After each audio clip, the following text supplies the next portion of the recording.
Chers amis de la communauté, bienvenue pour la première de ces conférences de Carême.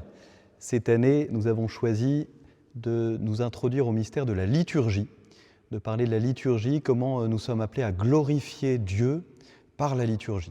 Pour ceux qui ont participé à la dernière récollection pour les étudiants, les jeunes pros à Évron, vous avez déjà entendu parler de ce thème, glorifier Dieu par la liturgie. Vous allez aussi bientôt recevoir, tous ceux qui êtes abonnés, le nouveau numéro de la Revue Saint-Martin, dont le dossier porte sur glorifier Dieu par votre corps. Alors bien sûr, c'est plus large que simplement la liturgie, ça nous appelle à réfléchir à d'autres domaines aussi, mais le thème de la liturgie, le thème de la place de la liturgie dans notre vie de prière, y est aussi amené, y est aussi rappelé, introduit et relié avec l'ensemble de notre vie chrétienne. Alors cette première conférence aujourd'hui lance le thème « Qu'est-ce que la liturgie ?» L'importance du sacré dans notre vie chrétienne. Qu'est-ce que la liturgie ? La liturgie, c'est sans doute un des sujets qui peut nous occuper le plus, parfois aussi un sujet de division entre nous, parce que chacun a une approche différente de la liturgie, parce qu'il y a de multiples sensibilités dans l'Église sur la liturgie. On peut voir ces oppositions évidemment d'une manière négative parce qu'elles sont parfois source de souffrance ou en tout cas d'incompréhension. Mais il y a quelque chose derrière ces divisions qui révèle une part positive, c'est que ce qui peut nous opposer parfois, c'est ce qui a de l'importance pour nous. Nous pouvons nous opposer sur des choses qui sont vraiment importantes, fondamentales dans notre vie. Et la liturgie est l'une de ces choses très fondamentales dans notre vie chrétienne, dans la vie de l'Église, dans sa mission, dans notre manière d'être chrétien. Alors il y a maintenant plusieurs dizaines d'années, en 1962, s'ouvrait le Concile Vatican II, et d'une manière un peu providentielle, sans doute que c'est le jeu des circonstances, mais ça a été en fin de compte très providentiel dans la manière que l'Église a eu de s'adresser aux chrétiens au cours de ce Concile Vatican II. Le premier texte publié par le Concile, ce fut le texte sur la liturgie, le texte qui s'appelle Sacrosanctum Concilium, qui est une constitution sur la liturgie. Ce texte aborde l'essence de la liturgie, ce qu'elle est, demande aussi que certaines choses soient rénovées, modifiées dans la liturgie pour que la liturgie soit mieux vécue par les chrétiens. Ce texte de Sacrosanctum Concilium donne une définition de la liturgie. Je vais vous la donner, elle va peut-être vous paraître un peu complexe, un peu alambiquée, elle est en tout cas assez technique, mais elle soulève quelques points très importants et elle est reprise dans le catéchisme de l'Église catholique. Si vous êtes familier du catéchisme, vous pourrez vous y reporter dans les numéros 1069 et 1070. Alors, comment est définie la liturgie ? Elle est comme l'exercice de la fonction sacerdotale de Jésus-Christ, exercice dans lequel la sanctification de l'homme est signifiée par des signes sensibles et est réalisée d'une manière propre à chacun d'eux, dans lequel le culte public intégral est exercé par le corps mystique de Jésus-Christ, c'est-à-dire par le Christ et par ses membres.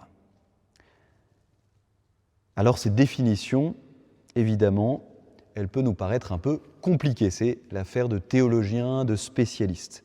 Mais si nous essayons d'y retenir les points les plus essentiels, peut-être qu'une phrase, une phrase d'un philosophe et théologien catholique allemand qui s'appelle Dietrich von Hildebrandt peut nous y aider. Il a cette phrase toute simple qui est comme finalement un résumé de cette longue définition. La liturgie, c'est le Christ en prière. La liturgie, c'est le Christ en prière. Quand nous participons à la liturgie, eh bien nous rejoignons la prière de Jésus. D'abord, la liturgie, c'est une prière. Souvent, nous avons de la prière une conception assez personnelle. La prière, c'est fondamentalement d'abord le cœur à cœur avec Dieu. C'est ce regard jeté vers le ciel. C'est cet élan du cœur. C'est cet élan de reconnaissance et d'amour lancés vers Jésus, lancés vers Dieu. La liturgie, c'est une prière, et donc cela va forcément concerner le cœur. Ce sera un des grands défis de la liturgie, d'y être présent par le cœur. Mais en premier lieu, la liturgie nous rappelle que la prière chrétienne, ce n'est pas d'abord ce cœur à cœur intime au sens où nous en aurions l'initiative. Nous nous tournons vers Dieu, c'est nous qui avons l'initiative. La prière chrétienne, c'est d'abord la prière de Jésus, la prière du Christ à son Père. Et c'est vraiment ce que nous dit le Seigneur quand, vous savez, ses apôtres le voient prier et puis lui demandent « Mais apprends-nous à prier, comment faut-il prier ?» Et Jésus, à ce moment-là, leur dit « Eh bien, ne rabâchez pas comme les païens, vous vous en souvenez, cette parole du Seigneur qui précède l'apprentissage de la prière par excellence, vous direz « Notre Père ». Et il nous apprend la prière du Notre Père. Nous en avions parlé il y a 1 an dans les conférences de Carême de la communauté. L'année dernière, ces conférences portaient sur le Notre Père. Donc, la liturgie, c'est d'abord entrer dans la prière de Jésus.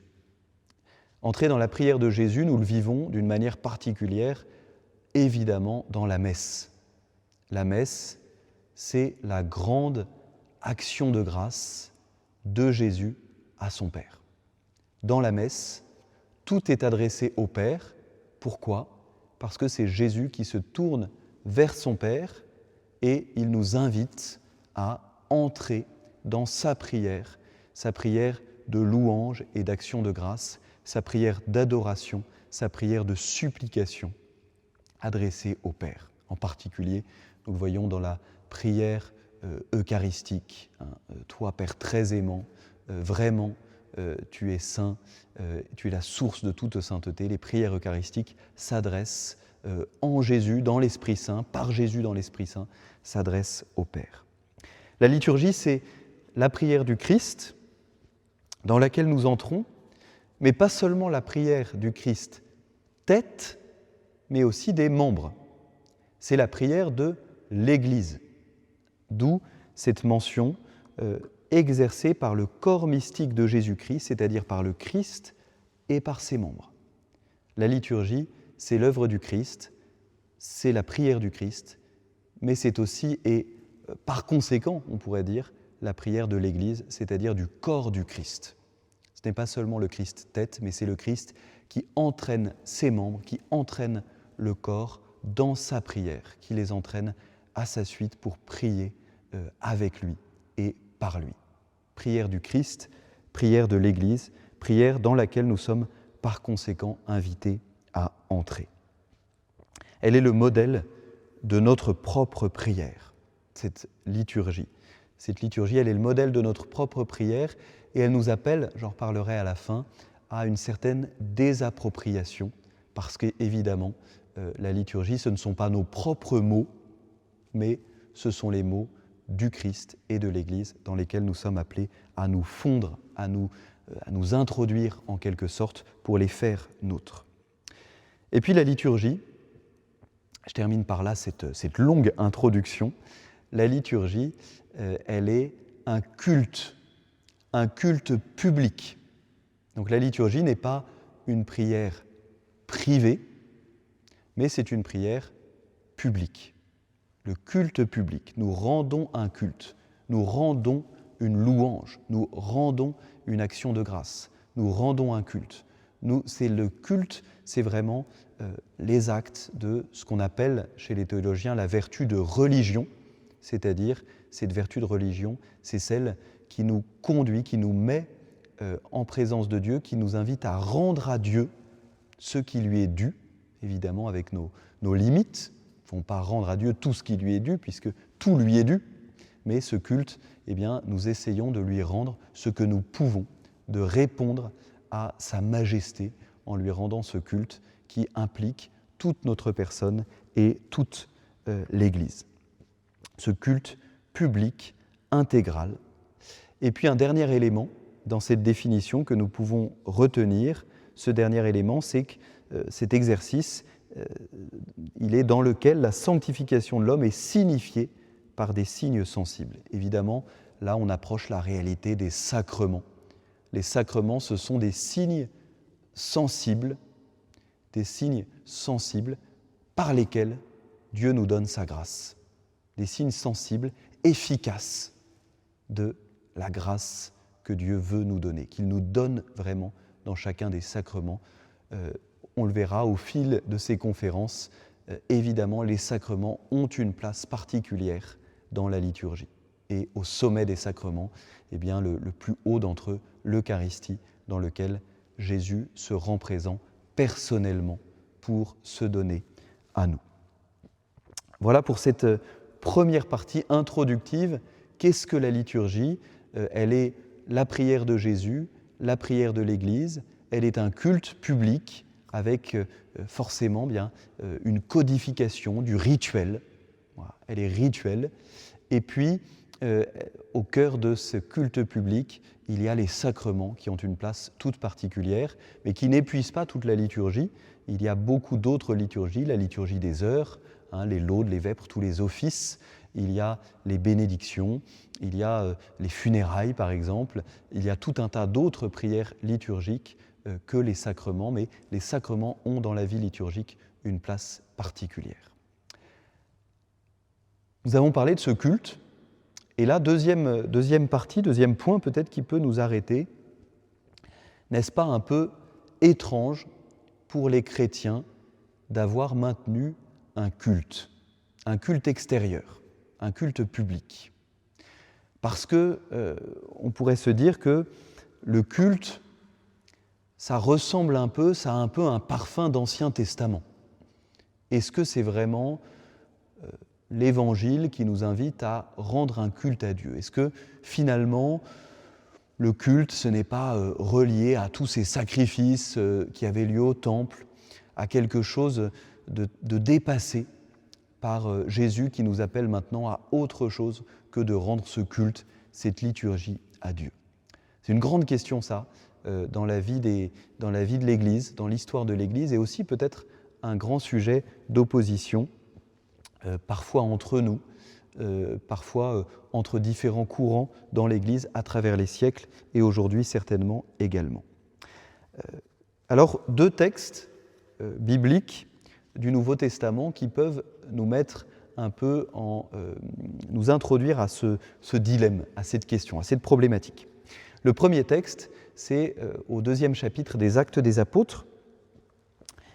Chaque jour, d'un même cœur, les apôtres fréquentaient assidûment le temple, ils rompaient le pain dans les maisons, ils prenaient leur repas avec allégresse et simplicité de cœur, ils louaient Dieu et avaient la faveur du peuple tout entier. On a l'idée, dans ce chapitre 2 des Actes des Apôtres, qu'il y a une liturgie, avec beaucoup d'autres choses. C'est quelques versets auparavant qu'on parle aussi de la communion fraternelle, fraction du pain, prière, ils y sont assidus, mais il y a une liturgie. La fraction du pain, cela décrit ici, en tout cas désigne l'Eucharistie, la première manière de célébrer l'Eucharistie chez les apôtres, à l'époque des premières communautés chrétiennes, et puis là, vraiment du tout début, c'est-à-dire la communauté chrétienne de Jérusalem, après la Pentecôte. Donc il y a l'idée, dans les Actes des Apôtres, de cette liturgie qui existe déjà, et on peut dire que chez saint Paul, il y a tout un tas de textes dans ces lettres qui parfois nous paraissent un peu étranges au milieu d'une lettre, qui ressemblent à des hymnes, un peu comme des chants liturgiques. L'hymne aux Philippiens, par exemple, l'hymne aux Éphésiens, des petits passages dans ces lettres qui ressemblent à des hymnes liturgiques. Ça ne rejoint pas tout à fait le genre épistolaire. Pourtant, saint Paul, on le voit bien parfois, vise vraiment le genre épistolaire jusqu'à entrer dans des détails, ceux qu'on écrirait dans une lettre. J'ai oublié mon manteau à tel endroit, rapporte-le-moi, ou etc., ou des détails pratiques qui appartiennent vraiment au genre d'une lettre. Mais au milieu de ces lettres, il y a comme des hymnes liturgiques. Ce n'est pas que saint Paul a composé des hymnes pour la liturgie, sans doute, mais plutôt qu'il a repris des hymnes qui étaient déjà chantés, récités dans la liturgie. Peut-être qu'il les a aménagés, transformés, modifiés, et qu'ils ont été utilisés dans cette version modifiée ensuite dans la liturgie, comme nous le faisons aujourd'hui quand nous chantons des hymnes issus de saint Paul. Mais en tout cas, il y a déjà la trace de cette liturgie. Donc il y a une liturgie déjà dans les Actes des Apôtres. Et d'un autre côté, Romains chapitre 12, saint Paul nous dit « Je vous exhorte donc, frères, par la tendresse de Dieu, à lui présenter votre corps, votre personne tout entière, en sacrifice vivant, saint, capable de plaire à Dieu. C'est là pour vous la juste manière de lui rendre un culte. » On voit en quelque sorte là que saint Paul explose la catégorie culte. Le culte, ce n'est pas d'aller au temple et de rendre des sacrifices comme on le faisait dans l'Ancien Testament, des sacrifices d'animaux, le sacrifice de l'encens, etc. C'est d'offrir sa vie. Ce culte agréable à Dieu, c'est d'offrir sa vie. C'est de lui offrir notre personne tout entière. Et là, ça rejoint un peu la réponse, vous vous souvenez, au chapitre 4 de Saint Jean, la réponse que Jésus fait à la Samaritaine quand elle lui dit « Est-ce que c'est à Jérusalem qu'il faut adorer ou chez nous, les Samaritains, dans ce temple que nous avons construit sur la montagne sur laquelle nous adorons Dieu ?» Et Jésus lui répond « Certes, le salut vient des Juifs, donc il souligne que le vrai culte d'adoration pour les Juifs, ceux qui cherchent à observer la volonté de Dieu, c'est le temple. » Mais il dit « Le Père se cherche des adorateurs en esprit et en vérité. » L'adoration, elle est en esprit et en vérité. Alors est-ce que cela, ça invalide le fait d'avoir un culte avec des rituels, avec des positions du corps, l'agenouillement, être debout, être assis, faire des processions, avoir des vêtements liturgiques, avoir beaucoup de symboles liturgiques? Est-ce que ça invalide tout ça, finalement? Ce qui importe, c'est la prière du cœur, la prière intime. Ce qui importe, c'est d'offrir sa vie, vraiment concrètement. Ce qui importe, c'est la charité. Est-ce que l'un s'oppose à l'autre? Alors vous vous doutez peut-être qu'en présentant les choses comme ça, je vais plutôt dire que les deux ne s'opposent pas, mais il y a une raison très profonde à cela, c'est finalement le mystère pascal du Christ. Le mystère pascal du Christ. Sur la croix, Jésus réconcilie le culte et l'offrande de la vie. Parce que la croix est un vrai sacrifice qui abolit tous les autres sacrifices, comme le dira l'Épître aux Hébreux. La croix, c'est vraiment un sacrifice. Et Jésus a voulu lui donner un caractère rituel. Au cours du Jeudi Saint, au cours de son dernier repas, de sa scène, il donne un aspect liturgique à ce dernier repas avec ses apôtres. Cet aspect liturgique qu'il donne, nous allons le voir aussi sur la croix. Il récite des psaumes. Il y a cet aspect rituel. Il y a un véritable sacrifice rituel sur la croix. Et en même temps, ce sacrifice, eh bien, il est unique. Il ne prend pas l'apparence d'un sacrifice extérieur, puisque le Christ n'est pas seulement le prêtre, il n'est pas seulement celui qui offre, mais il est la victime, il s'offre lui-même, il offre sa vie. La dimension du culte, de l'adoration et la dimension de l'offrande.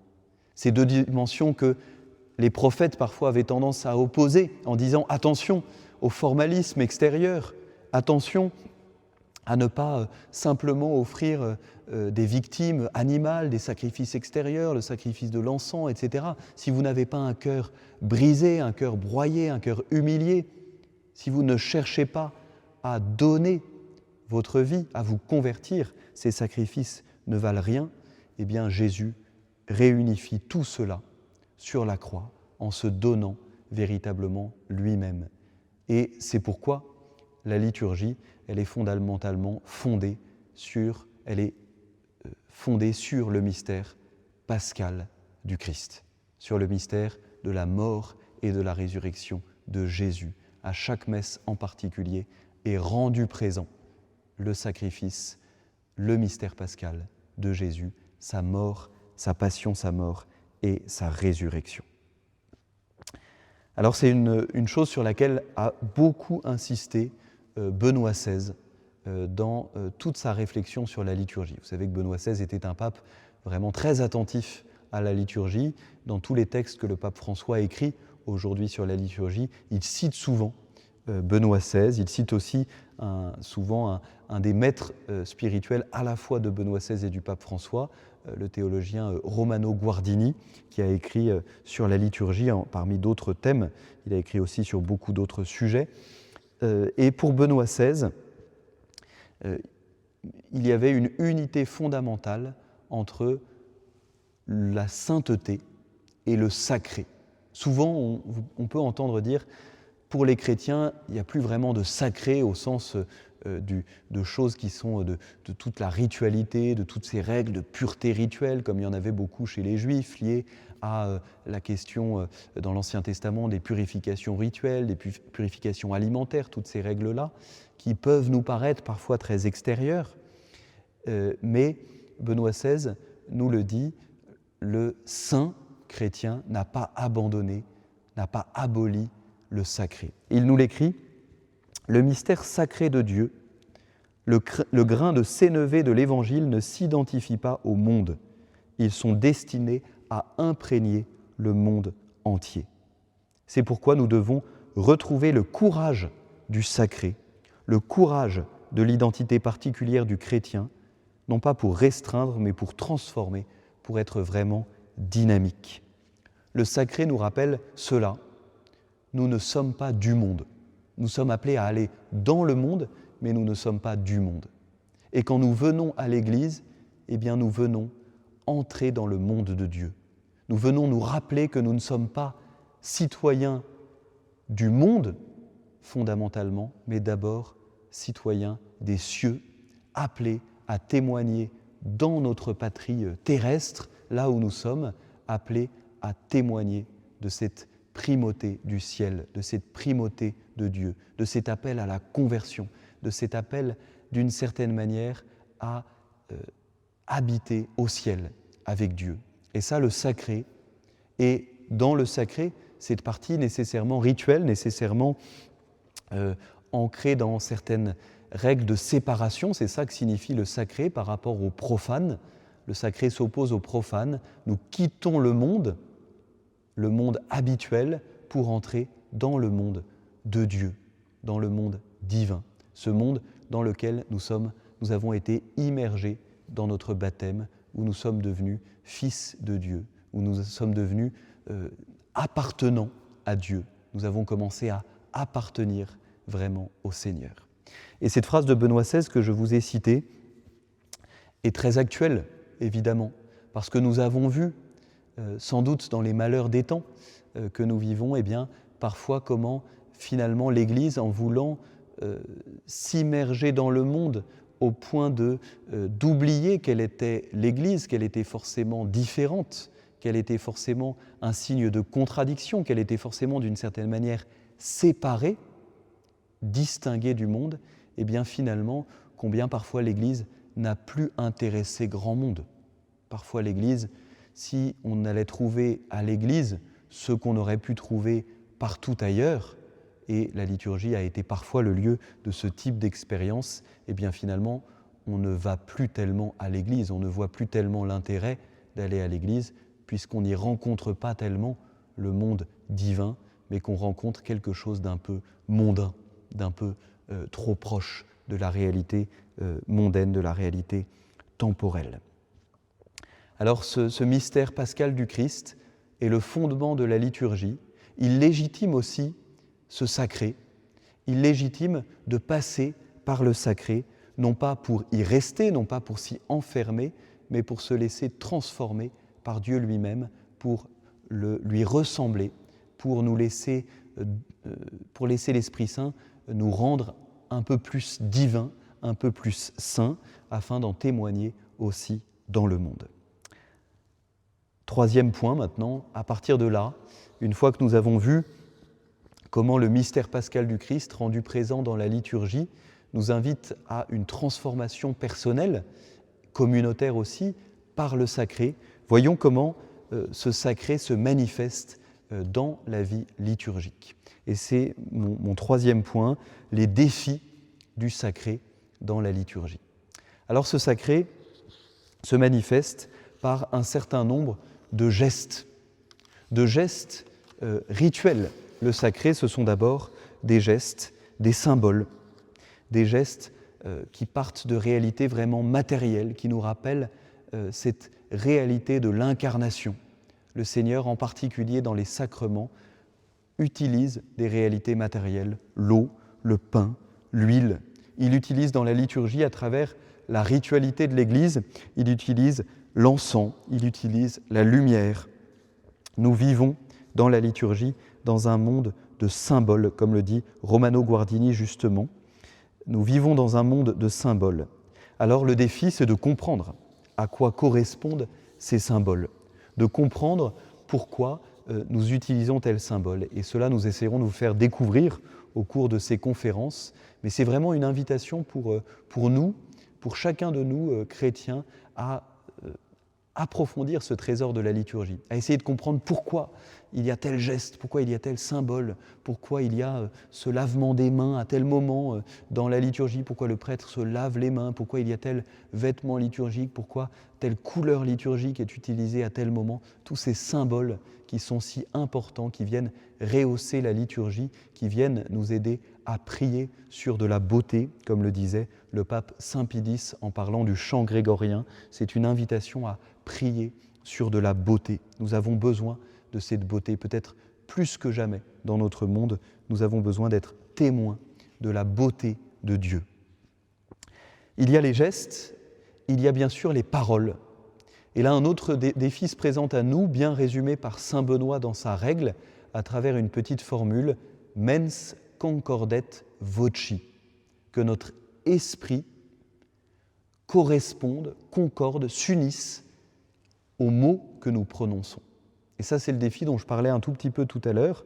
Eh bien, forcément, ce défi de faire nôtres des mots qui ne sont pas les nôtres au départ, mais de les faire vraiment nôtres. Alors là, nous avons beaucoup de choses parfois à approfondir, en découvrant un peu plus ce que veulent dire les prières eucharistiques. Pourquoi ne pas lire parfois dans un missel, dans tout ce qui nous est donné pour nous aider à vivre la liturgie, eh bien de lire vraiment les paroles de la prière eucharistique, pour comprendre ce que signifient ces mots. Parfois, ce langage est éloigné, et c'est normal, il est un langage divin, il est un langage un peu surnaturel, il est un langage un peu séparé, sacré. Eh bien, qu'est-ce que ces mots veulent nous dire, qu'ils soient prononcés en latin ou dans les langues vernaculaires, en français ou dans toutes nos langues habituelles? Eh bien, il y a toujours un langage du sacré qui nous dépasse un peu et que nous sommes invités à approfondir. Le latin particulièrement nous rappelle cela, mais c'est vrai aussi dans toutes les langues de célébration possibles de la liturgie. Et puis il y a un langage de la liturgie qui est aussi le langage du silence, le langage de l'adoration, en particulier à la messe, l'élévation. Quand nous regardons l'hostie, quand nous regardons le calice, nous adorons le corps et le sang du Christ dans un esprit de silence et de recueillement, cet esprit d'adoration si propre à la liturgie. Les gestes, les paroles, et bien sûr aussi les positions de notre corps. Nous glorifions Dieu avec notre corps dans la liturgie. Nous nous mettons à genoux pour adorer, pour faire pénitence. Nous nous mettons debout pour proclamer, pour être attentifs. Nous nous mettons assis pour méditer. Toutes ces positions du corps sont importantes. Nous marchons en procession pour nous rappeler que nous allons vers Dieu, que notre vie est un pèlerinage. Tout cela, c'est une implication de notre corps dans la liturgie. Alors terminons peut-être justement en voyant que la liturgie est le centre, la source et le sommet de la vie de l'Église, comme le Concile Vatican II le dit à propos de l'Eucharistie. La liturgie est vraiment une source, nous allons nous y nourrir. Nous allons nous y nourrir pour devenir saints, nous allons nous y nourrir pour transformer le monde aussi, pour être missionnaires. C'est le sens qu'au fil du temps, l'ite missa est, aller dans la paix du Christ, a pris à la fin de la messe, une sorte d'envoi en mission. Au départ, il n'avait pas ce sens-là, mais petit à petit, c'est cet envoi en mission qu'il est venu signifier. À la fin de la messe, nous sommes appelés à nous tourner vraiment vers le monde, à sortir de l'Église pour sanctifier le monde. En ce sens, la liturgie est missionnaire et nous en faisons peut-être plus que jamais l'expérience avec tous ces recommençants, ces catéchumènes qui viennent parce qu'ils sentent le besoin d'aller à la rencontre de Dieu dans la liturgie pour vivre de sa présence, pour vivre de sa grâce et pour ensuite en être témoins autour d'eux. Voilà ce que nous essayerons de vivre pendant ce carême d'une année jubilaire avec une importance particulière, que la liturgie nous guide. Ce temps du carême est particulièrement approprié pour rendre plus forte, plus ardente notre spiritualité liturgique. Les textes du carême sont beaux, que ce soit les oraisons, les lectures, les évangiles. Ne perdons pas ce trésor, mais essayons chaque jour, en tout cas chaque dimanche, si nous le pouvons, de lire vraiment ces textes, de méditer les textes de la liturgie pour en faire notre nourriture, pour en faire un peu la matrice de notre vie de prière, la matrice de notre vie spirituelle. Nous essayerons de vous y aider pendant ces conférences tout au long du carême et déjà à partir de la semaine prochaine avec Don Léonard qui vous parlera de la présence de Dieu dans la liturgie, comment Dieu se fait proche de nous dans la liturgie. Merci et à bientôt.